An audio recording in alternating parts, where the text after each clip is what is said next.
Today marks the 20th anniversary of Hurricane Katrina's landfall in Louisiana. I'll go over why this system is so significant and how we have gotten safer from catastrophes like this since.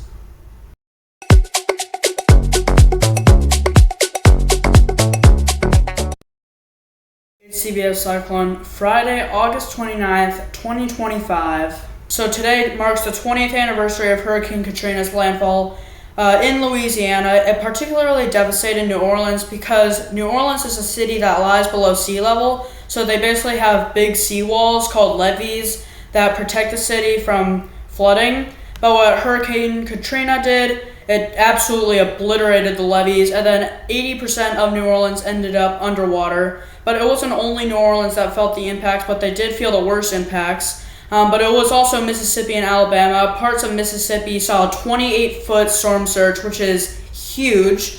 Just think of almost a 3-story building of water that high. That's how big the storm surge was in parts of Mississippi. So absolutely crazy storm surge. And also the levees were destroyed, so this system was absolutely devastating. It killed almost 1,400 people. It started off as a tropical depression over the Bahamas, and then it continued its journey into Florida. It hit Florida as a Category 1 hurricane, and it somehow managed to not lose intensity over Florida at all. If anything, it may have even strengthened a little bit over Florida, and then once it got off the Florida peninsula, it did weaken a little bit, but then it started to rapidly intensify, and then it reached its peak intensity of 175 miles an hour. And then I'm going to show you the picture from almost its peak intensity.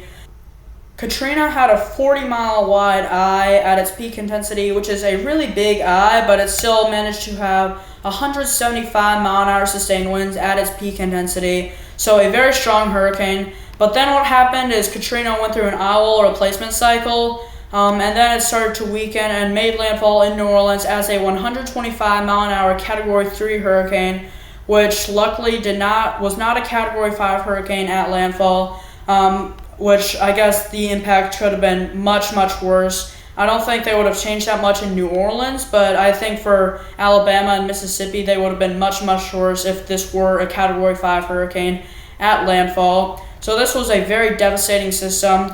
And since the levees in New Orleans have been rebuilt and now they're better. So the New Orleans first test was in 2021. It just happened to fall on August 29th, same day as Hurricane Katrina's landfall.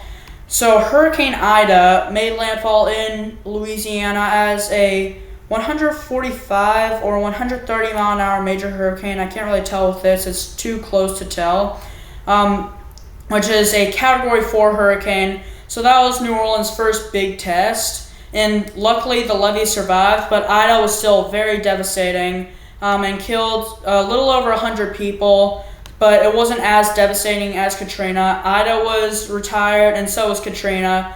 So both of these systems were retired. Be sure to subscribe. That's it for today, guys. Thanks for watching, and see ya.